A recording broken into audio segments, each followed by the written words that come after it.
Okay, welcome everybody. Tonight's topic is sort of a follow-up.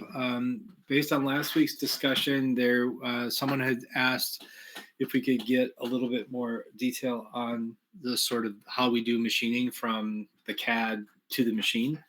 And I asked Isaac if he'd be willing to throw something together, and as always, Isaac was super eager to do whatever it is that anybody wanted to see. So Isaac, you don't have your camera on. Are you ready? Oh, there you go. I'm ready. I just like. I was worried that you. I was worried that you weren't right there, and here I am hyping up an introduction and everything. So anyway, Isaac is going to give us a run through of some more kind of step-by-step stuff, I think, based on the conversation we had earlier. So Isaac, the floor is yours. Okay. I'm gonna present my screen real quick. Let me get that pulled up.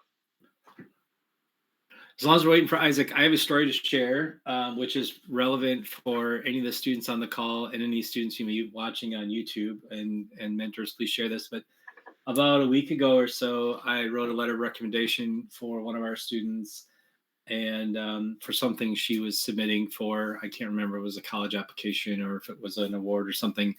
But she put there was an opportunity to put in links, and so she linked to GitHub and she linked to something else, and she linked to the presentation that she gave in the FRC call.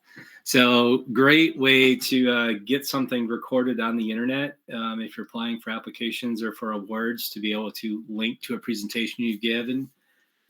So keep that in mind, students. I'm going to keep plugging the opportunity for students to make a name for themselves and get some stuff on the internet. So keep that in mind. Okay, Isaac, the floor is yours. Yeah, I should have mentioned that before I sent in all my college applications. But okay, so it's got kind of, I guess, what's the word? Went over a bit earlier. I'm going to be doing a bit more step-by-step stuff today. So I'm going to start off with like kind of, I'm going to go through designing an intake plate and the process through there. But that includes like all the assumption decisions made prior to doing the CAD work. Then some bullet points down here.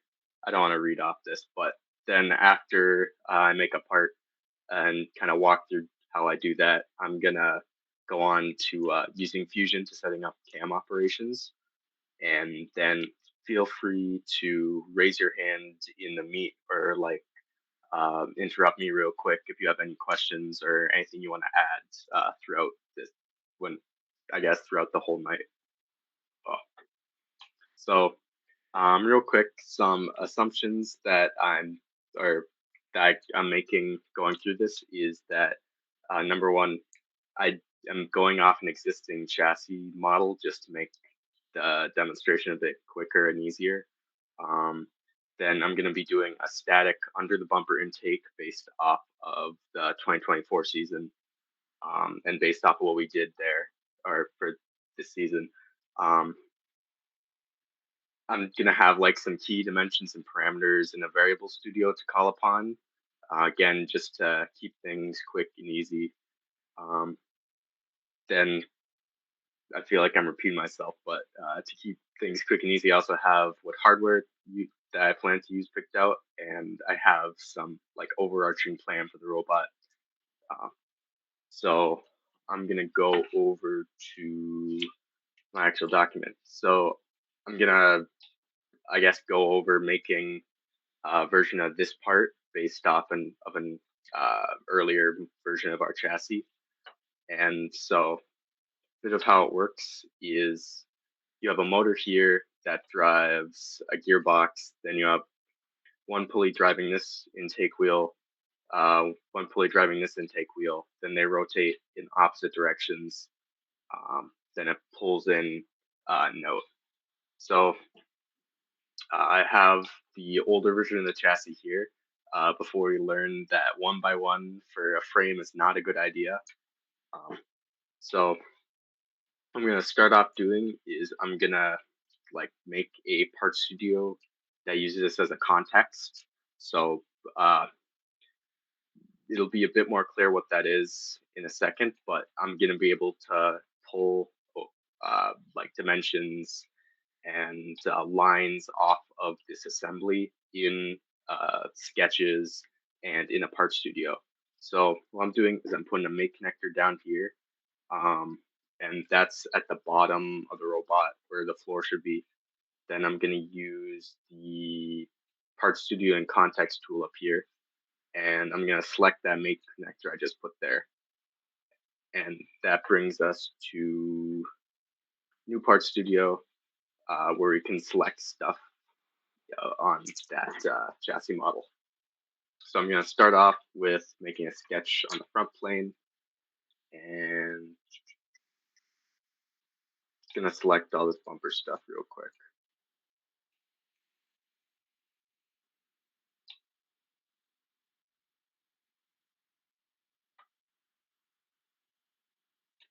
So what I like to do whenever I like make a part is I like to draw out kind of the situation around it. Like if I have any space constraints, like in this model, let me just get rid of the bumpers real quick.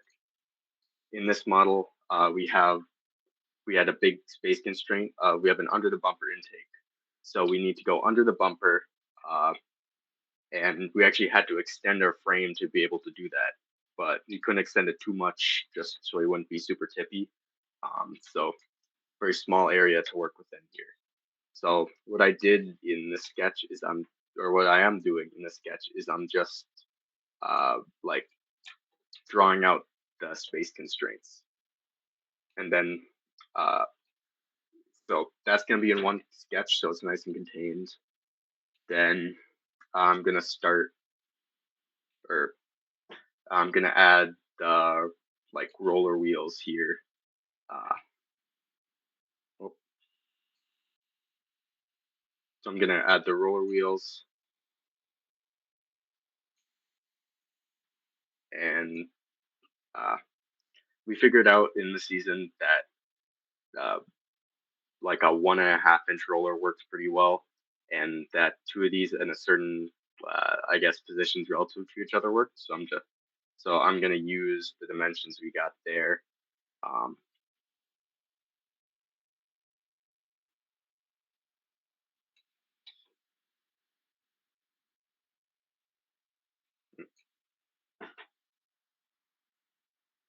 okay.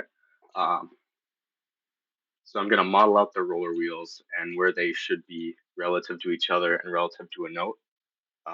So I'm just gonna put this a certain distance above.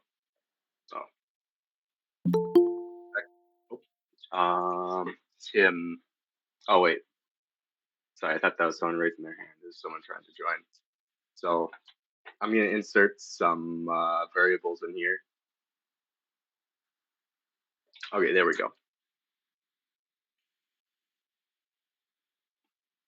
So these are some dimensions that we found, I guess, worked during prototyping in our actual season. So going to use them real quick to model the rollers. And then whenever I'm making an intake or some other part that interacts with the game piece, I like to model the game piece and how it'll actually interact with the robot. So let's see. Note was 2 inches thick. Uh,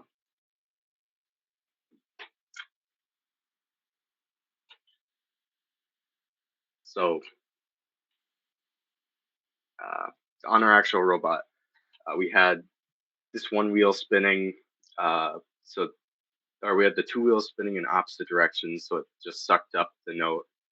And uh, I'm just, or before we get to the interesting stuff, I'm just gonna model all of the, what's it, all the boring dimensions.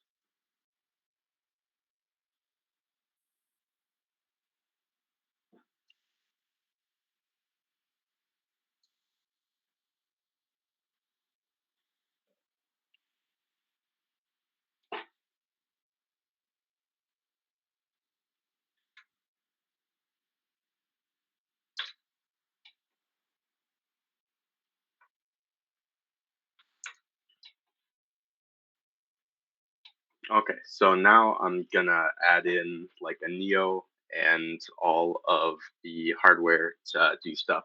So uh, whenever I'm working around like a motor or hardware and stuff, I always like to bring in or make an assembly and bring in the parts that I'm gonna be designing around to get key dimensions. Like for a Neo, that's gonna be its diameter, just so that, or that's going to be its diameter so that we can model around how much space it takes up.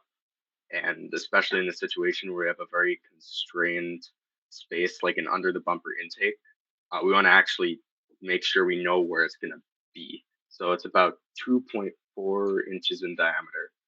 So I'm going to make a circle, 2.4 inches. And so that's where our nail is going to be. And we don't have a lot of space to put it. So I'm just going to put it up here for now. And like looking back on this, I guess what we did for our intake, uh, this design for it uses two gears. So if I want to design for gears, we're gonna need to actually model them and have them mesh correctly, because we have them uh,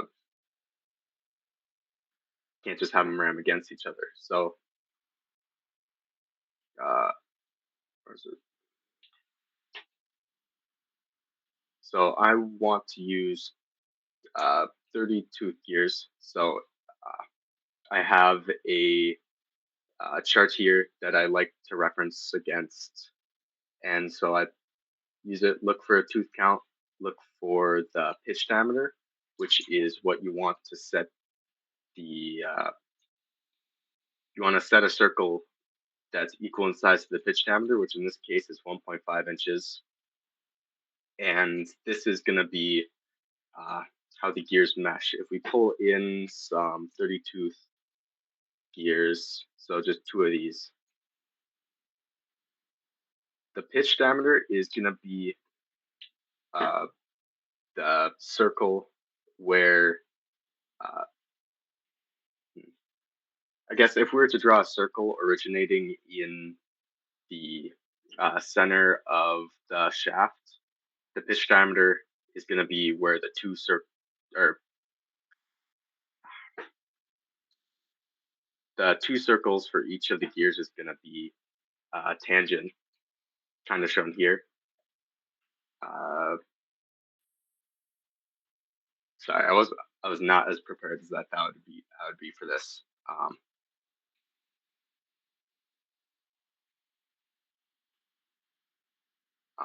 Basically, this is the representation of how the gears mesh. Um, then to design for pulleys, I like to use a calculator. So I know I'm gonna be using a, what was it, uh, like 5 millimeter pulleys, because that is the size that like the FRC vendors hold. So I'm gonna be using 18 tooth, um, so an 18 tooth pulley and a 24 tooth pulley. Uh,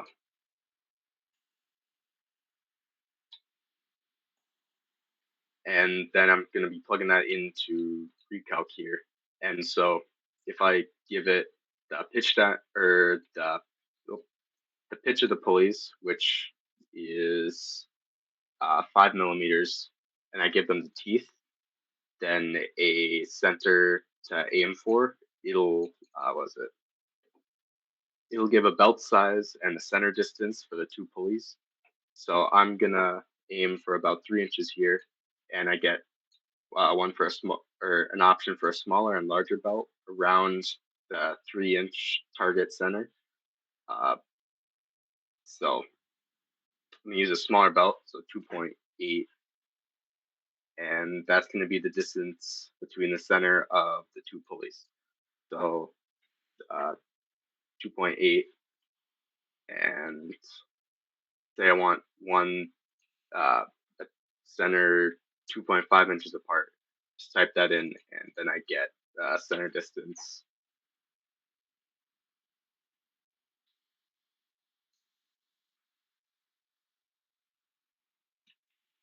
Then I have what is it, 2 pulleys, or the pulleys model.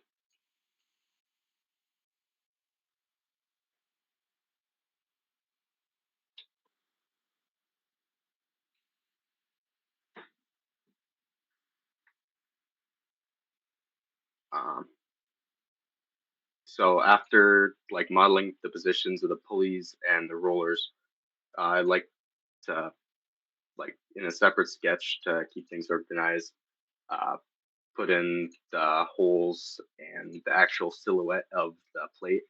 So I'm going to be using a bearing hole here, so that's going to be 1 1/8 inch. Plus, I'm going to add 5,000 inches tolerance, so that when you actually put in the bearing, it has room to, or has some wiggle room to slide in, and it's not just a tight press fit. Then it's easier to take out to swap them, or to just put it in. It's easier. Then for these rollers, uh, I'm going to have a 1/4 inch hole for a bolt to go through. And I'm going to be using some holes that are existing on the chassis. So I'm just going to select these using the context.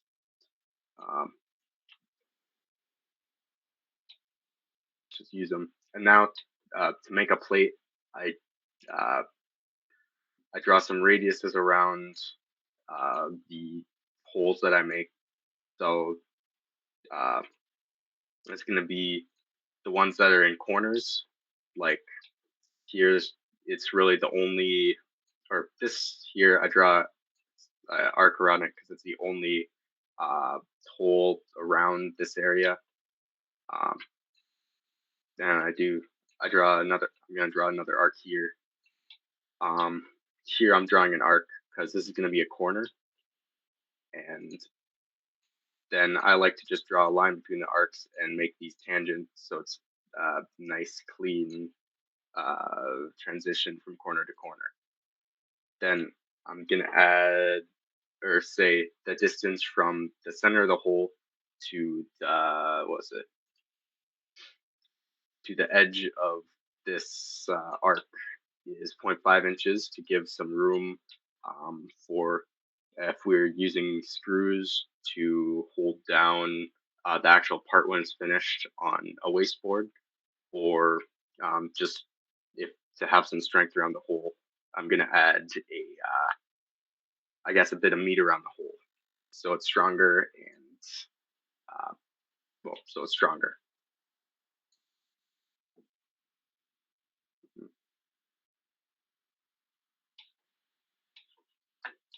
So then here I'm just gonna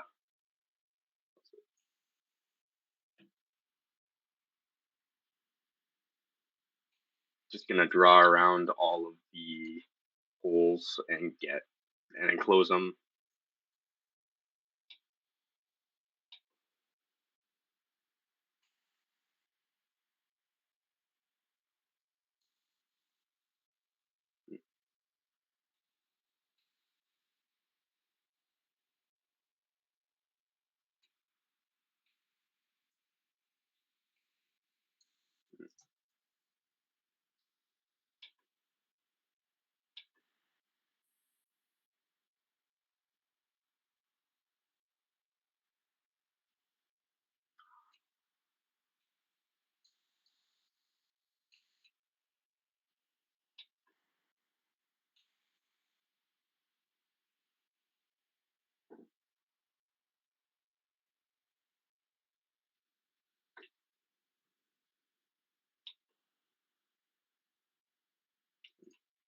Oh, then when I actually make a plate, I add a material thickness variable.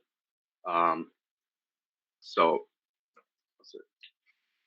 Uh, all of the material we have uh, for cutting on the CNC is most of it's between like 0.25 inches and like 1/16 of an inch. but a lot of it is weird sizes like 0.11 inch aluminum. So I just like to have material thickness where I measure the thickness of the material I'm going to cut. Then I add this in here. Then say I'm going to use a different material or like different piece of stock. I can just change it. Say I want to use a 1/8 inch piece instead of a 0.11 inch piece. Then I can just change the variable and it updates the part. So yeah.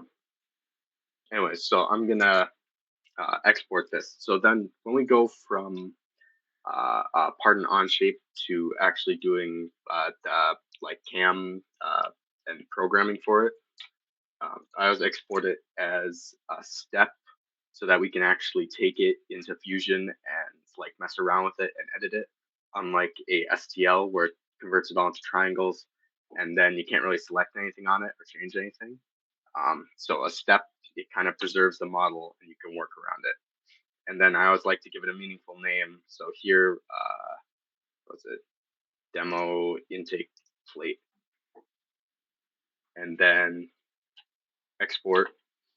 Then we can pull that into Fusion, open it, open from computer, and then downloads.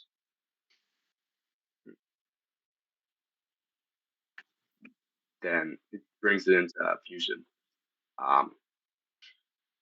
So in Fusion, I go to the manufacturer tab and then make a setup. And oops.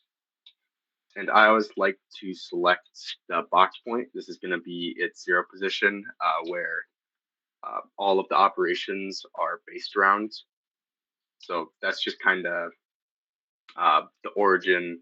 When we export the file, wherever we 0 on our machine is going to be where this box point we set is. Yeah, Ben. Don't you want to lay it flat first? Okay. Yeah. So oftentimes I like to lay it flat. So have it. What I mean by that is lay it flat on the XY plane, so that Z is up, Y is back, X is side to side, or Z is up down, Y is front back, and X is side to side. And then that just kind of matches it up how it's going to be oriented on our CNC. But you can change what the what's it? You can change what the axes are in a setup in Fusion. So I'm going to select the box point here. So that's going to be our origin. And then to change it so that our y-axis is going to be, or change it so our part is on the XY plane so our machine can actually cut it. I'm going to go and in orientation, I'm going to ignore or change from model orientation, which is how it's oriented in OnShape and how we export it, to selecting what the actual axes are. So I'm going to select the XY axes in this drop down, and then it prompts me to select what my X axis is, which is going to be, I'm going to select one of these horizontal lines. So that's my new X axis. Then my Y axis is I'm going to select one of these vertical lines. And so it changes the axis to be how it would be cut out on the CNC. So the Z axis is up, the Y axis is front back, and the X axis is back and or left and right. So you can, I guess, change the orientation either of the model or of the or in a setup to like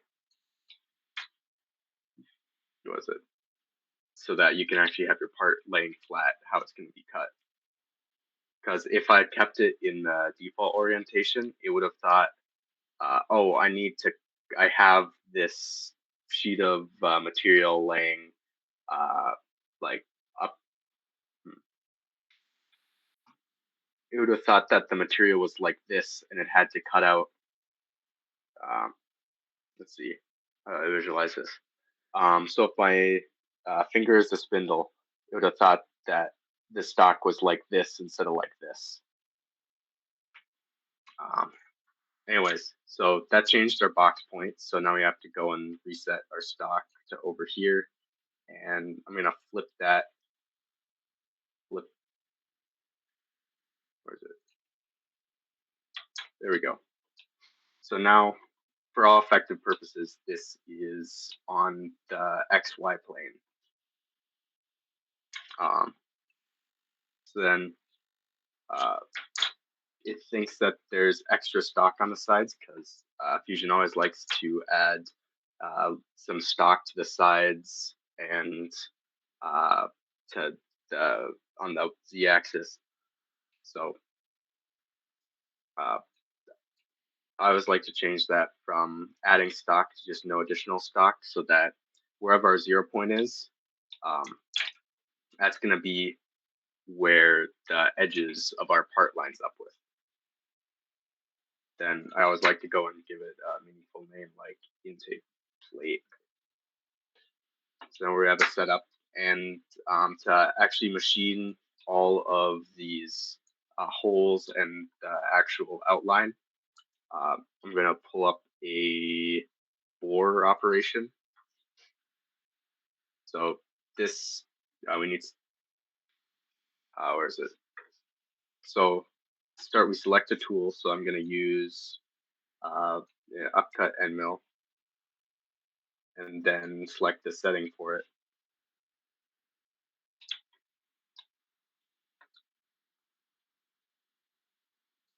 And then we have a tool library in Fusion where we can just pull tool in without having to, without having to manually set up all of its speeds. So I have presets for milling polycarb, aluminum, acrylic. So I just select the appropriate material. Then it fills in the spindle speed, the feed rate, the feed per tooth. Yeah. So then after we have our tooth selected and our speed set up, then to actually bore all these holes, you have to go and select them. So I select that one, that one, that one. I could go and select all these, but I'm going to hit select same diameter. And so that allows me to just select one of these holes and selects the rest of them. And then select this one up, then select this one, and it's going to select other holes like it. So that can speed up, that can just speed up the process of selecting what you're going to cut.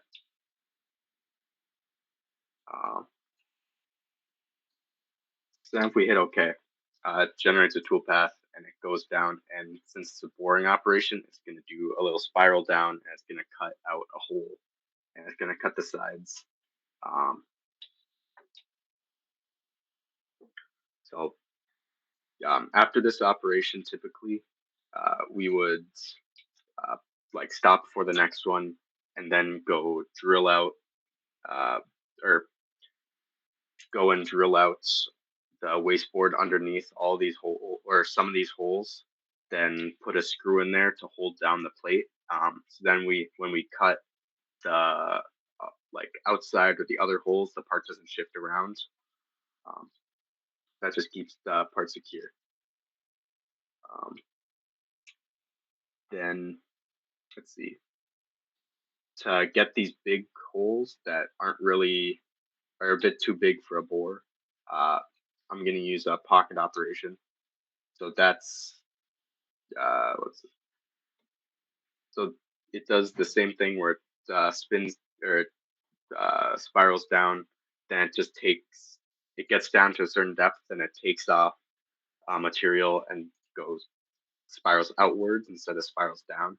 So I'm going to select a different tool that's larger and can cut faster and is like stronger. So I'm going to select 2 flute and then preset that I want.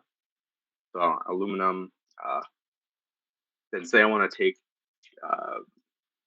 say I want to make the operation easier on the bit, like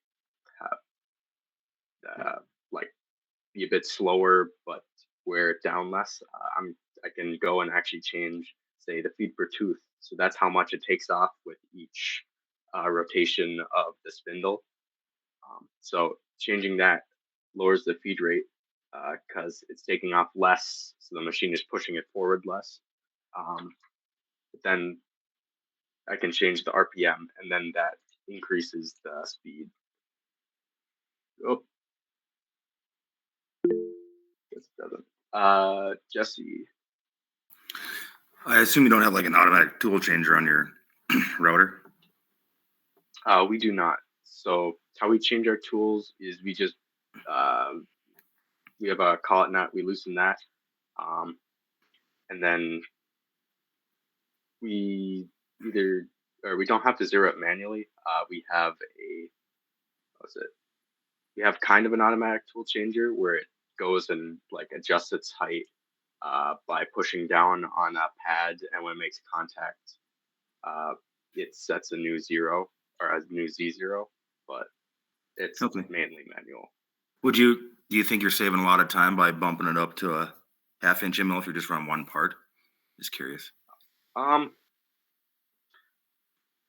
would say generally it can save time because the 1/8 inch, or normally for the holes we use an 1/8 inch end mill just because that's what we have that can get in those tight spaces.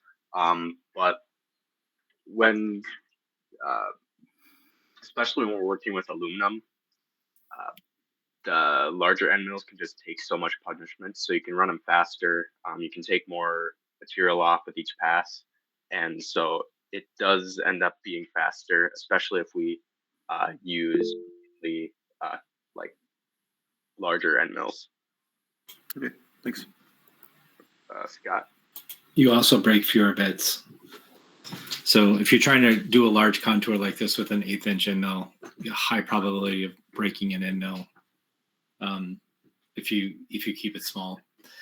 I will say that back when I'll interject a little bit here. Back when we were researching what CNC to buy, we bought the Amio X8. I talked to a salesperson for, I don't even remember which CNC manufacturer it was. And we were talking about buying a tool changer, and he said, if you're doing 3 or fewer mills in an operation, the return on your investment for a tool changer isn't really worth it. If you're just doing one tool change, just do it manually. So we didn't end up buying a CNC that had a tool changer because we were advised unless you're doing lots of tool changes, you can get by without it.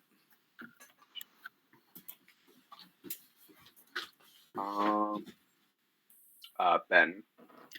I was just going to say to address, Jesse's question is, I think in the next operation where Isaac does the contour, he's going to keep the same bit. So it's faster to do these 2 bigger holes with the larger bit than the smaller bit. Makes sense. And then did you have something else, Scott? Oh, no, sorry. I clicked my wrong button. Yep. Okay, so yeah, so we're using larger bit for this operation and for the next one. So for these pockets, I'm gonna select, or with the bores, I selected the whole hole, like a cylinder, like the whole cylinder as a selection. Here, I have the option to select either the top or bottom of this hole. So I'm going to select the bottom because I want to cut all the way to the bottom. I don't want to just cut to the top. So I'm going to select the bottom of the hole, and then I have some options. I could tell it to go down all the way and then take off, or bore down to the bottom of the material, then go and take off all that, all the rest, like in a full depth cut. Or I could tell it to do multiple depths, where it takes off a small, or it goes down a small amount, takes off material, goes down a small amount, takes off material. So I set it on multiple depths here, and so that's gonna take a lot longer, but it's gonna be like less wear on the bit, and it can give a nicer finish. Or if I turn off multiple depths, you can see it just spirals down to the bottom, then it goes and goes outwards and cuts at the bottom. So generally, I try to do like maybe 3 passes where go down, take off material. I do 3 of those instead of just going for 1 or going for a ton of those. So that's generally like what, go down 0.04 inches, and then it's a decent compromise between speed and like bit health. So yeah, I like to be kind of conservative when like going downwards.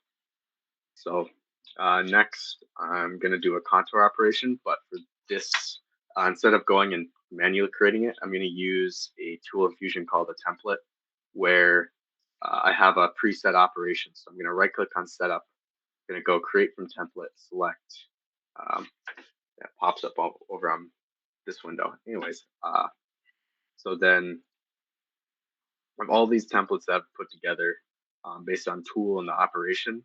So I'm gonna use a like contour operation from here. Then I have it all set up with the right speeds, the right feed rate. With the template, all I have to do is just select what I want to cut, and then it does the rest for me based off of what I've told it to do in the past. So with the contour operation, the main thing to be worried about is how you enter the material and how much you take off with each pass. So here I have it entering material. It does a ramp where, where is it? It goes down, then it moves along the edge of the part, and it slowly lowers as it goes. Or actually, hold on, let me simulate this. So it enters the material, then it slowly goes deeper and deeper as it goes forward. So that's one way to enter. Then you can also, if you're near the edge of the material, you can plunge to the bottom of the material or preset height outside of your stock. Then you can enter from there.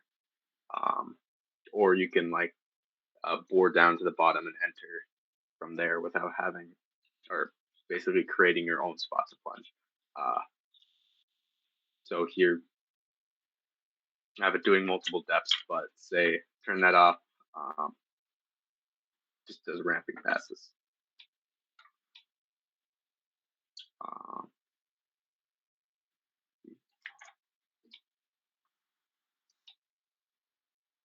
So then after, say this is fully cut out, and it's say we had a dull tool or something, which would cause the edges to not be very clean, or was like just if there's a big burr on the edge of the material.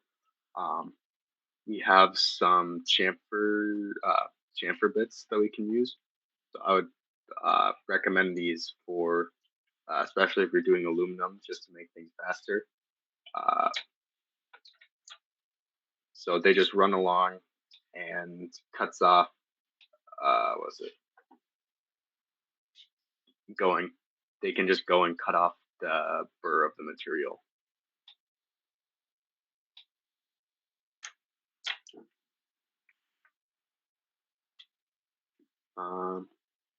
Yeah, I think that's all I got.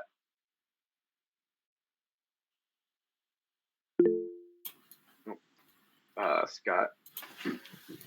Isaac, on your bearing holes, do you ever use a finishing pass? I know that, I mean, for KnightKrawler, we have a pretty beefy spindle, and on I have a Shapeoko with just a router at home. So I always use a finishing pass because I get a fair amount of deflection. Do you ever have to worry about that with the big spindle that we have in the Amio? sometimes I get a good amount of deflection, like depending on the bit, or we've had call-outs in the past that aren't the greatest. But generally, if I like to add a bit extra tolerance to not have to do a finishing pass, so kind of accounting for that before actually doing the cam. But yeah, to do a finishing pass, you can do it. I don't know. Sometimes I do a different operation to do that. Say if I really need something to be super accurate. Clay. I would love to see you set up a template. We used a similar workflow from OnShape to Fusion to our CNC machine, but I have not had a chance to. I've not seen templates before, and that looks like such a time saver. If you've got a recipe that works, just to keep using the same one. Yeah. Okay. Here. Well, It can be a simple one, just the basics is fine. Yeah. Okay. So I'll do a contour one. So, say I want to cut there, and I want to make a template for. Let me just find the tool. So I want to make a template for this tool on this material. So I do all my stuff. I hit OK. Then, so to set one up, so you have your operation, you right click on it. Then at the bottom here, there's a store as template option. So then pops up a little window. And so you can name it, you select where it goes, you can even give it a color code. And so say this is ALD3, or so say I name it, then again, to call upon it, go to setup, hit create from template. Then it should be, where is it? I think I lost it. That's okay. I got the important part. Yeah. That's super helpful. Thank you so much. Yep, no problem. Ben. Oh, I was just going to say also with templates, you can do multiple operations in a template. It isn't just one operation. You can set up a template for like a bore and a contour. Yeah. So you like clear, you hog out the hole and then you do a finishing pass along the outside of it or something like that. Yeah, so you can group multiple operations into one template. Yeah, I love that. Thank you. Scott. Isaac, are in your templates or how you've got your tooling set up, did you go below the stock like a thou or something like that to make sure that you're cutting all the way through the stock? Yeah, in a lot of my templates I have that, but some tools are more reliable for having an accurate height. So a lot of the times I do that.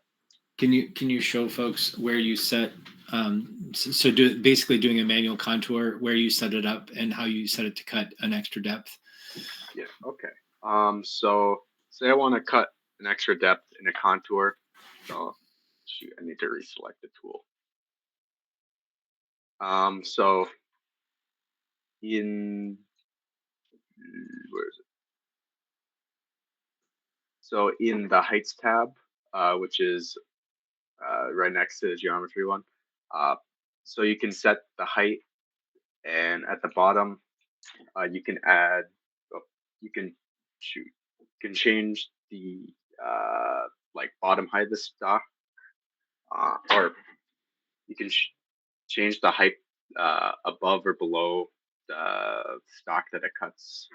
So you can just add an offset of say 1 inch just to demonstrate, and it will cut below the bottom of your stock. So again, that's in your operation in the heights tab. Then at the bottom, you can set offset. So you can also change like where your bottom is. Say you don't want to cut all the way through. You could like select a contour or something like that. Oh, you can also do something similar with your top height.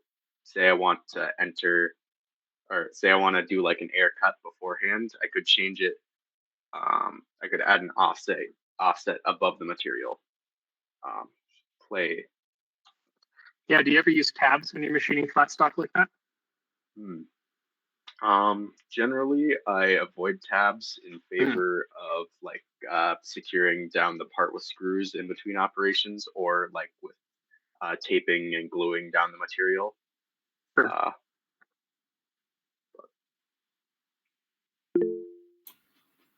Scott. So cutting on my Shapeoko, I will share that I always do an air pass because I'm almost always dealing with stock that's got a little bit of a warp in it. And my CNC is just got a router. It doesn't have a spindle, so it's not very strong. So a lot of times I'll do maybe a 2 thou or even a 4 thou air pass, which means that the end mill should run the entire cut and never touch the stock. And then as it lowers down, then it'll start to dig into the stock. But of course, we're using scrap aluminum that oftentimes has been leaning up against the wall. So it's got a bit of a cup or a bow in it. And so a lot of times that air pass will actually end up starting to cut into the aluminum.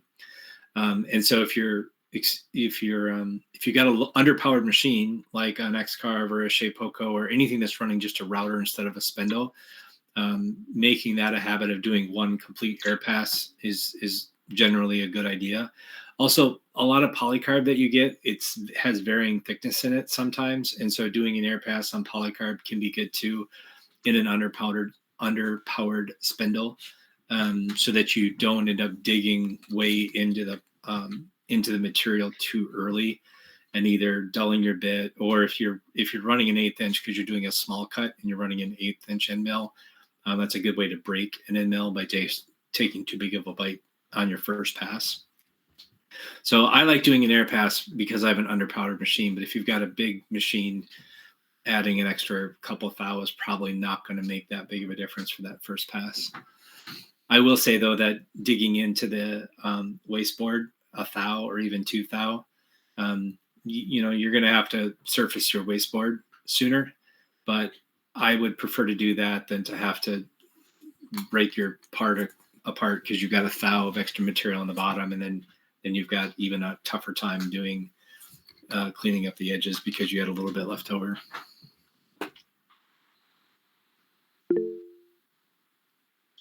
Jesse. Do you use any coolant when you're running aluminum? Yeah. We use isopropyl alcohol as coolant, and then we just have a mister set up to spray that on. We use isopropyl because it can evaporate easily. Clay. We often will use a combination of like an occasional spritz of WD-40 and then a compressed air sprayer to clear chips.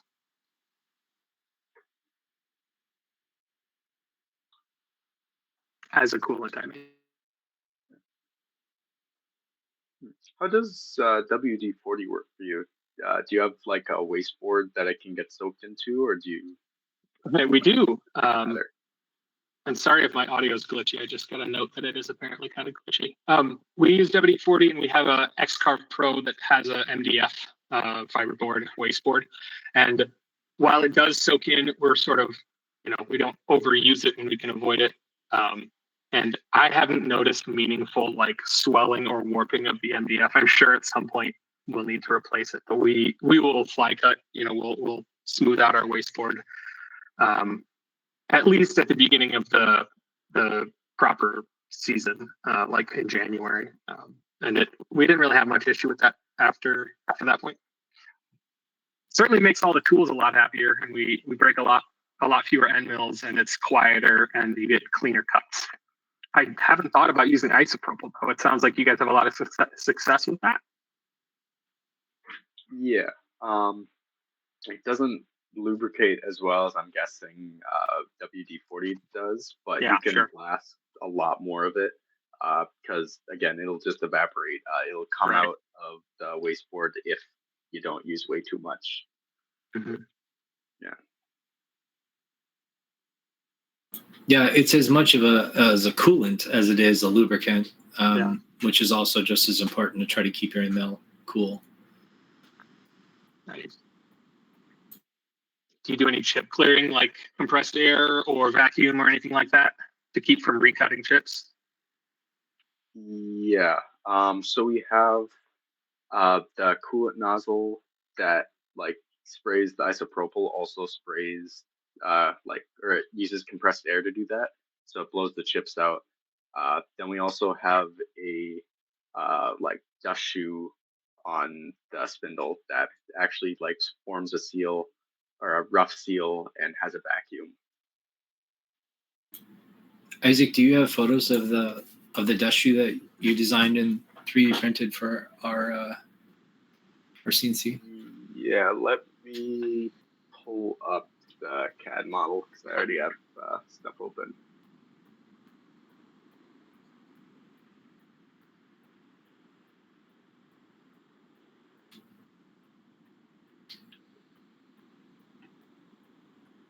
Yeah, so let's see. So this just slides onto the spindle. It has an area for, actually maybe what's it? I'm gonna stop sharing for a second. A picture will work better. But so yeah, it comes apart and it has some like plastic on the bottom to brush. What's it? To I guess keep chips contained and keep them around the vacuum so that it can suck up the chips.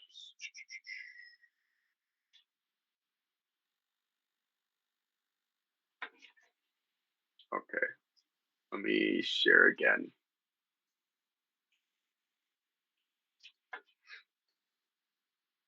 Okay, there we go. So yep, there's the shoe. So we have our coolant nozzle here, the like brush, and we have a hose for a vacuum back here.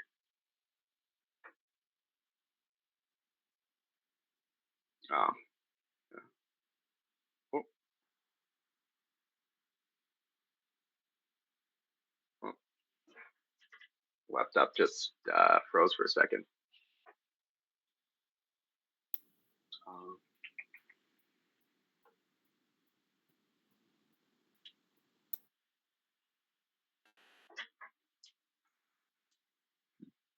So who here has a like CNC of some sort, be it a router or a mill?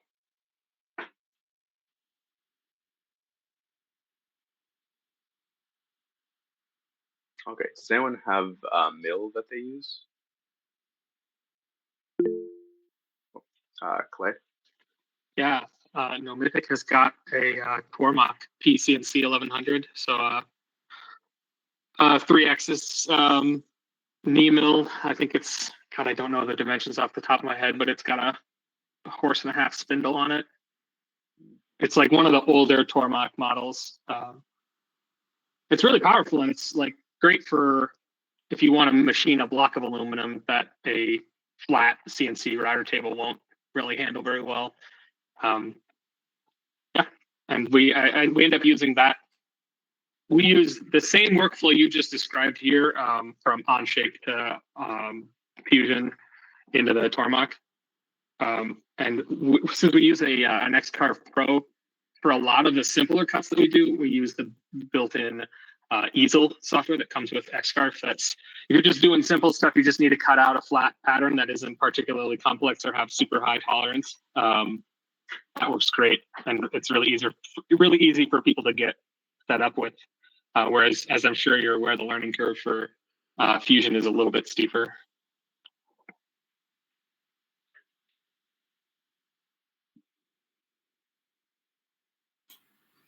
Isaac, can you share with us how you determine your feeds and speeds or chip load or however it was that you set when you set up your tooling, how you set what you wanted for speeds, for those of us that need to set up new tools and aren't sure where to start? Yeah.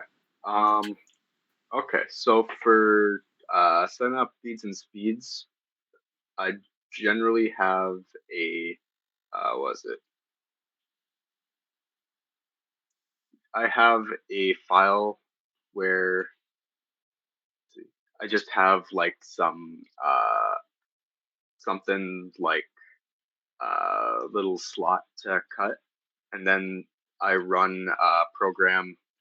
And so I start with, say, new bit, or say I have a new bit. I start with like a really conservative spindle or a high spindle speed, low chip. Was it low chip? What's it called? Oh, low feeds per tooth. And then so I run a simple operation. Then I change like either up the feed per tooth or the spindle speed or something. Um, and then based off of like how the bit sounds when it's cutting, the look of the cut, and stuff like that, I just kind of trial and error, um, and then use the feedback from the machine. Um, and that's sometimes if you go a bit overboard or run them a bit too hard, you can get the flutes clogged, and then you have to get them unclogged or just throw away the bit. But generally, that's what I do. So some things that I've watched on YouTube in terms of figuring out am I cutting well is how does it sound? So exactly what Isaac said, is sound is turns out is a big indicator. Maybe that's only on hobby machines, but does the bit sound like it's struggling? That's an important one.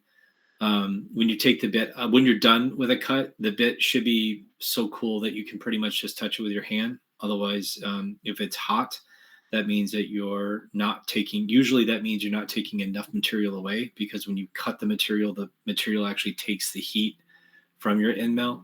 So your end mill should stay relatively cool. Otherwise, you're not taking in a big enough bite.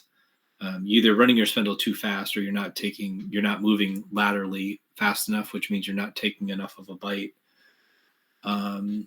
Are there any other tips, Isaac? Oh, like you said, if it looks like a really rough cut, that probably means you're melting the material, which also means you're not taking a big enough cut, or your spindle's running too fast. Is that true? That's a proper diagnosis for that.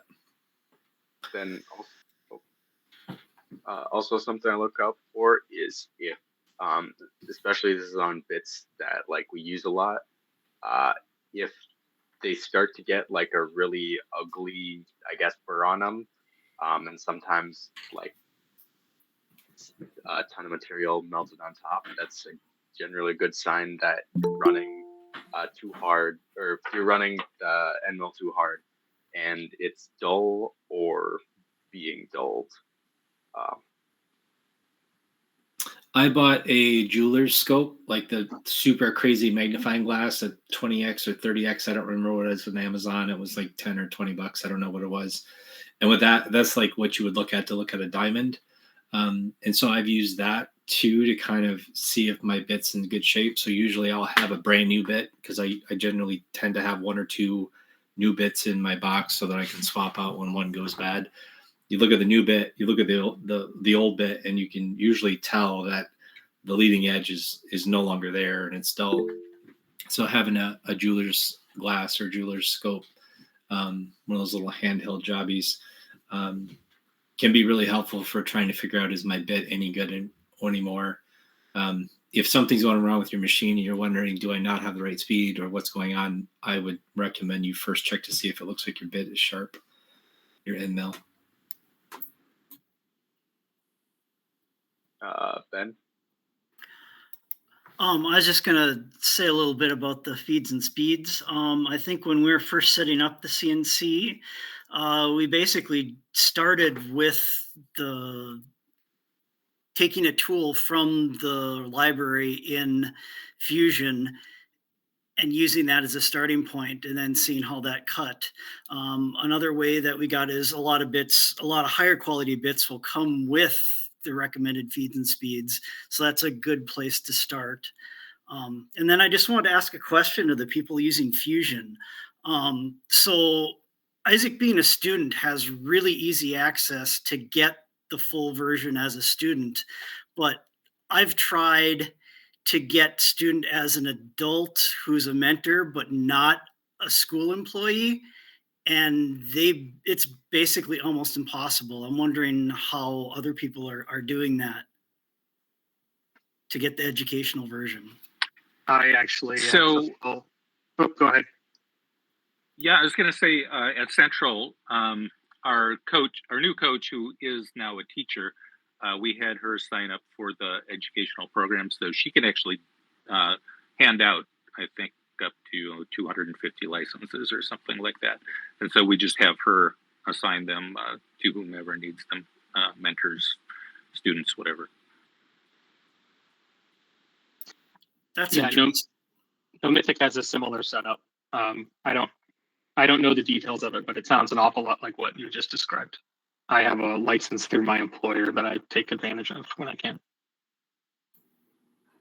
I think another way to cheat the system, I'm not sure if it works on Fusion, but if you have a school email, even though you're not an employee, but as a mentor, you might have a school email for communication purposes. No, Scott's saying no. It kind of pings off of that ISD email, it seems like, or whatever. It allows you in, but if that's not an option, then it's not an option. Okay, so it's a little more intelligent than just like, do you have a .edu email address? Are they doing some kind of like communicating with the administration about it? So when I've tried it, they basically say, "Oh, you're signing up for an educational account," and then it doesn't. I never actually ever get approval, and they never contact me back. But it says directly in the, like, when you're applying for it, that you need to get like approval through like some sort of a letter of approval, and or have like an ID from a school. So I'm wondering if maybe on our team, we do have a school employee or a couple school employees. If they got a license, you said that you're able to get licenses from them. Yeah, they have to sign up specifically for, and I forget what it's exactly called, but there's an education program for classrooms. So if they go through that process, then they become essentially a licensed administrator that can assign licenses. Okay. And all you need to do is give them your email address, and they do it, and it's pretty easy.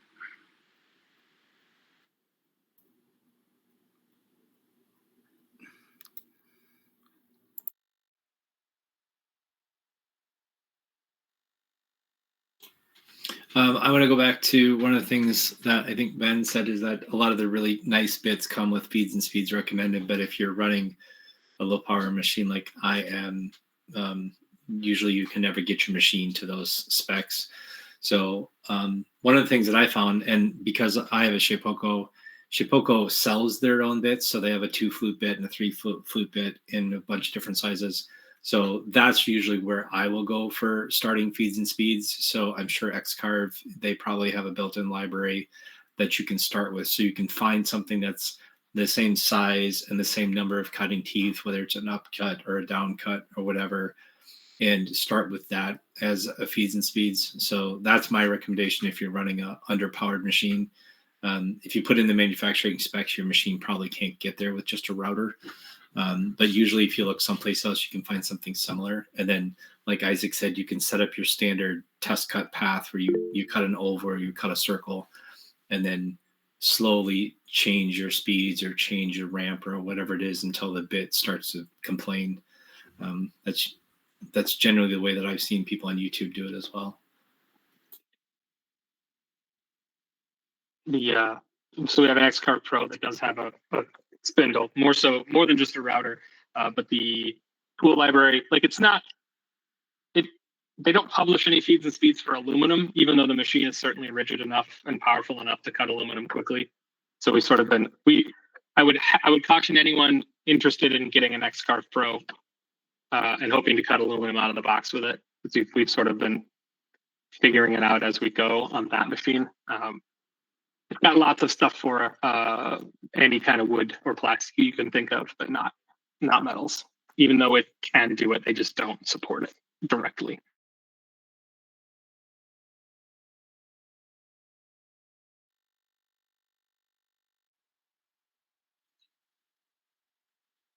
So the XCarve Pro, when you mean it can't cut metal out of the box, is it just like feeds and speed issues, or have you guys modified it? Oh, okay.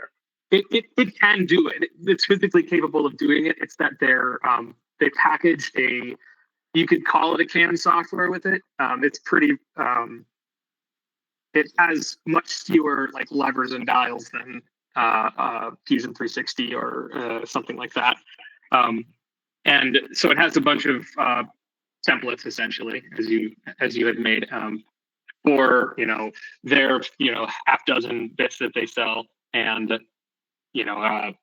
fiberboard, MDF, polycarb, acrylic, and then it will just work. It'll cut great. Like they dialed in these recipes for you, but it doesn't include any recipes for cutting aluminum, for example. It can, and they sort of say, yeah, you can do it, but we just I think it's far enough out of there. I don't know what their reasons are, but they don't have any templates for it, any recipes for it. But we cut a lot of aluminum on it last year. It did fine. Does anybody have any YouTube channels that they like to watch? I mean, if you're doing machining and you're new to machining, I'm guessing you're spending a ton of time on YouTube. Because I have a Shapeoko, I was introduced to a guy named Winston Moy, and he's got a YouTube channel called Winston Makes. I'll put it in the chat here. I've learned a ton of stuff watching his channel.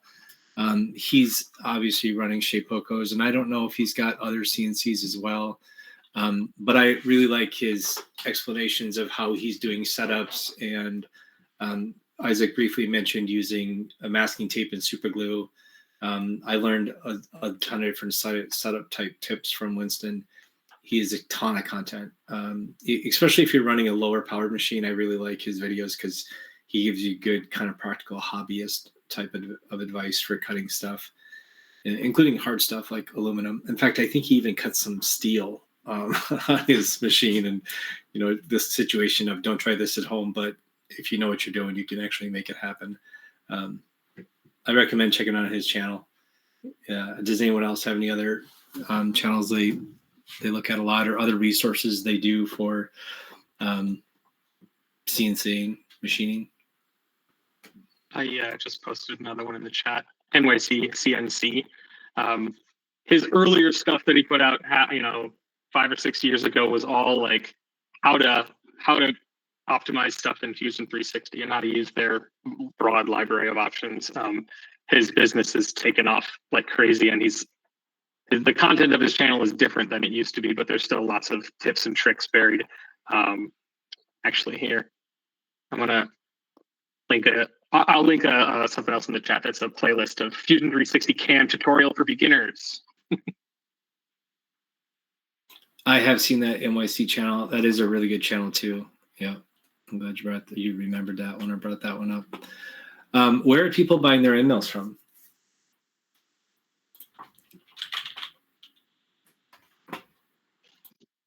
Some on Amazon. And you buy a 6-pack of them for cheap enough that it's okay to break half of them, because we do. I would say if they ever do another Gruen buy, the Chief Delphi, so I can't remember what team it was on Chief Delphi, but they did a buy for Gruen bits. I think they're a Chinese manufacturer. Isaac, I'm sure, will say it's like they're some of the nicest bits we've had, and they were like $5 a piece for a 6mm bit. Unfortunately, we've broke quite a few of them. And then Scott, what's the one that Kyle likes? It's online. onlinecarbide.com. One of our students that graduated 4 or 5 years ago, and now he's a full-time machinist. He has a couple different machines in his garage at home, and he likes this online carbide place. We've bought bits from this place. They're very affordable, and I don't have anything bad to say about them. And I will say, I was just at their website. Their website looks a little more legit now than it did before. In the past, it went there, and I was like, do I really want to put my credit card into this website? Because it looked really it really looked not very professional, but they have a recent update here and now it looks great and very fast. I will say that they ship very quickly. I don't have anything bad to say about these guys. They were recommended to me. I bought some and I haven't had any issues. The only issue that I have with Online Carbide is they don't sell any O flute or one flute bits. Yeah, that is true. 2, 3, 4, 5 plus flute bits. Yeah. So if you're looking for a simple bit, like O flutes are pretty forgiving, especially in aluminum. You start to get up in flutes and you get the wrong feeds and speeds and you gum that bit up and you're out there with root cleaner, sodium hydroxide, trying to get the aluminum out of the bit. That is a good point. I will say that on my home CNC, I really only use multi-flute bits for cutting hardwood or sometimes polycarb, but usually for aluminum, I'm using a single flute or what's also known as an O flute bit. So that O flute, but like you said, it's got a huge mouth on the blade. So it doesn't generally get gummed up, and you can go slower, which is important on a lower powered machine. And so I cut not almost. I pretty much cut all of my aluminum with an O flute on my little machine I have at home. And I get those from Amazon.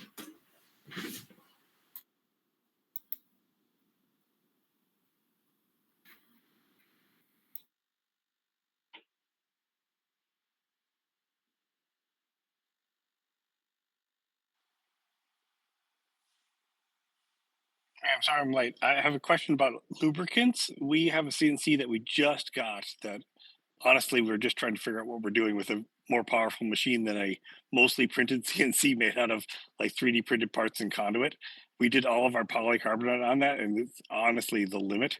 And now we've got a decent CNC and we've been sort of spraying WD-40 into it as it goes, which is fine, but you don't really want to do that for 30 minutes as it's doing a big part.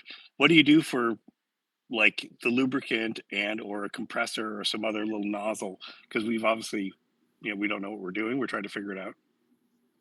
You got it pretty well dialed in already. That's what I do. Okay. We have a machinist that's just joined the team who's like, well, just get a can of WD-40 and spray it in there as you go. And when it starts looking gloopy and it's not like got a lot of liquid, you spray more in there and you brush it away with a paintbrush, which works. But it'd be nice if we could sort of watch it and wait for something bad to happen rather than constantly monitoring. We have a CNC with a metal, it's an aluminum bed, and then we have a plastic spoil board over it. So I don't care if things get wet because nothing's going to swell, right?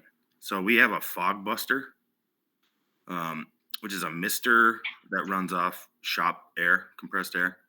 So it's not a ton of water that is pouring on there, and we're just using straight water. But it does keep it real cool, and it does have the compressed air to help blow the chips out. But if you have something that's going to swell up like an MDF bed on it, then you're probably not going to want to use water. Jesse, what material, what kind of plastic are you using for the wasteboard? HDPE. Okay. Like 3/8 inch or a 1/2 inch. Okay. Smooth white plastic. HD. I just pasted in the chat. This is the mister that we're using on our CNC. It's super cheap, $20. It's got a siphon. So Ben created 3D printed a little holder for, I think it's a juice bottle, and then we fill that with isopropyl alcohol and we dump the siphon in there, and then the air's got regulators on it, so you can adjust your air so that you're blowing and siphoning at whatever is a rate that works good for you. So this is what we're using. It seems to work just fine for us. And I said this last time Isaac gave a presentation, we bought an ultra quiet air compressor, which I know the CNC makes a lot of noise, but even when you're changing bits and stuff, that compressor tends to be running. Those they're worth every penny, those ultra quiet compressors. Is that the California Air Tools? That's one of them. Yeah. Okay. You can buy those at Menards. Yep. and I think maybe Northern. I can't remember if we have a California Air or if we have the Harbor Freight brand. Yeah. The Harbor Freight brand is just as quiet. And so, yeah, highly recommend. I think I own one. I think I own the Harbor Freight, and KnightKrawler owns the Menard, the California Air. They're almost identical in terms of noise level, so I recommend either one of them. They're magic. Yeah, it's so crazy how I all my other compressors, I've basically given them all away. I've got one pancake compressor left that I keep for pumping up tires in my garage, but my shop compressor, it's all the ultra quiets now because they're so amazing. Yeah, our when I joined the team, I noticed that we weren't using the compressor because it was so loud. Like, it was being avoided because it made the shop, hard to exist in. And yeah, I agree that it's worth every penny to get a quiet compressor because it'll get used, unless you've got a closet you can tuck your compressor into, and even that.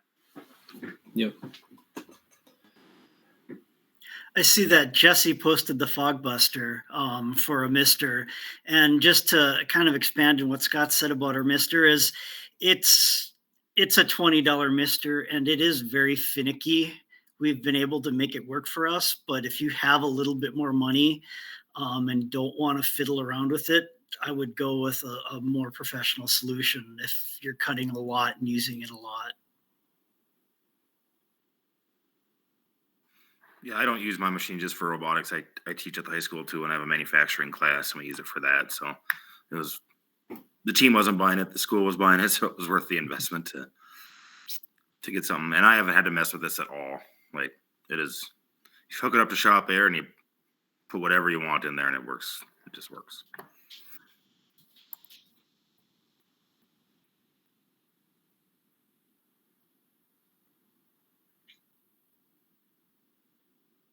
You guys with CNC tables, like bigger ones, what are you using for work holding? I heard, Isaac, you mentioned you'd like to sequence your operations so you can get some screw holes in there so you can hold it down with screws. What else do you use? What's everybody else using?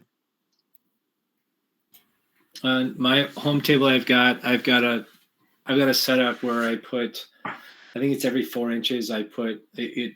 I manufacture a waste table for mine, and I make holes for T-nuts. So it makes the flat part for the T-nut, and then it drills all the way through the table. And so when it's time for me to make a new waste table, I'll put a piece of MDF on it, and I'll run the pattern, and it makes these 4-inch holes for T-nuts. And then I can hold down the outside of whatever my stock is that I'm cutting with basically clamps that you run into the T-nuts.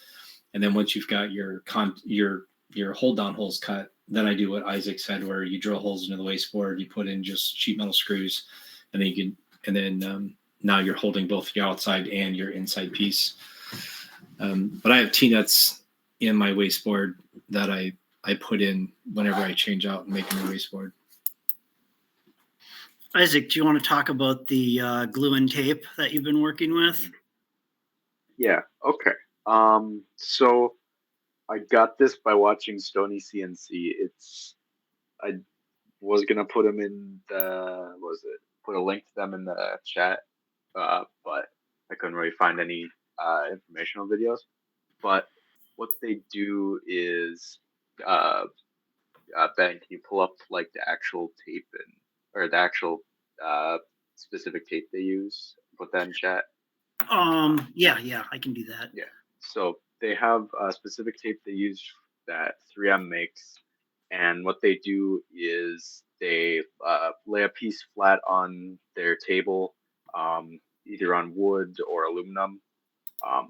Then they put another piece on their actual stock, on the bottom of it, of course, and then they put some super glue on one of the pieces of tape and some accelerator on the other. Then they either use then you just either push it down and don't line it up if you don't care how well or how square it is relative to the table. Or I've used in the past like dowel pins that I bore holes into the table and then put a pin in there, and I use that to line up and do that. So I guess the thing to keep in mind with if you glue and tape is to use a good amount of super glue, but don't use too much where it gets on the table, because then you either have to scrape or surface it off.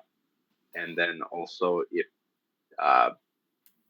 you can't put too much force or you can't generate too much heat, or else the actual adhesive on the tape is gonna start to let go and either fling your part or shift it, and that's broken quite a few bits.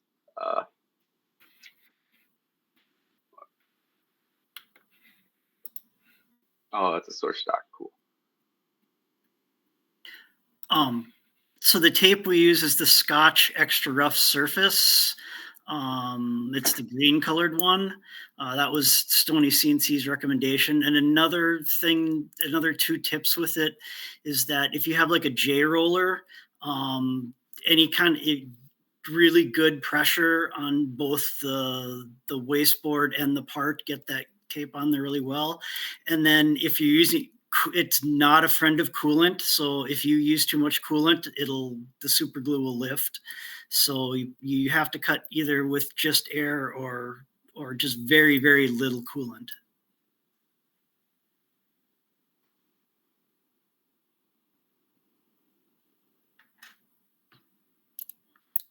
Yeah, another thing I want to add with it is it's not the greatest for smaller parts just because of how much surface area you have on them, but for like a larger part, or if you have like a really thick piece of stock, it works great if you don't really have any other methods to hold it.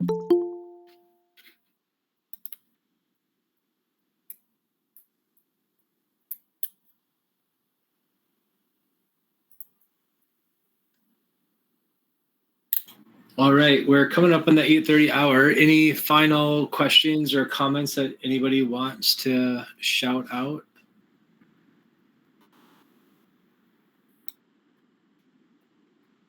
All right. Well, big hand to Isaac once again. Isaac, we always appreciate you coming on and giving us a demo and a presentation. It's always fantastic, and it's awesome that you're willing to, especially on short notice. I asked Isaac, I think on Wednesday, if he'd be willing to do this, and of course, Isaac never says no, and always does a great job. All right. So a little bit of housekeeping. No roundtable next week. It's the end of the Thanksgiving weekend. I didn't assume we'd have a very good attendance because everything's canceled anyway. So we're going to take next week off, recover from all the turkey you guys are going to eat, and take next Sunday off. The following Sunday, so December 8th, we have Jess Wagner from MillerBots is going to give us a presentation on how their team does retrospectives. So you come back from a tournament and you talk about how we did, what we can change. I believe that's going to be the content. I talked to Jess a little bit about this at Jumpstart. Sounds really good. I'm really excited to hear how MillerBots uses this retrospective in order to make incremental improvements on their team and with their robot. So that'll be awesome. We don't have anybody signed up for the 15th. I'm also not sure. Should we do a roundtable on the 22nd and the 29th? Those sound like bad weeks. Probably not the 29th because everybody's on break. And I'm even thinking the 22nd is a little bit too close to the holiday as well. Okay, I got a thumbs down. Tom has made the decision for us. So we will do December 15th, and then we won't meet again until the 5th, which is going to be, when is kickoff? Is kickoff the 4th or is it the following weekend? It's the 4th. All right. So don't plan anything for January 5th because we'll talk about kickoff on the 5th. So we only have one more meeting between now and kickoff. Can that really be right? I guess that's the way we're going to do it. So we're going to meet on December 15th, and then the other dates are way too close to the holidays. So December 15th, and then kickoff. Very exciting. All right, everyone. See you all on the 15th, and then again in January. Have a great night. Thank you.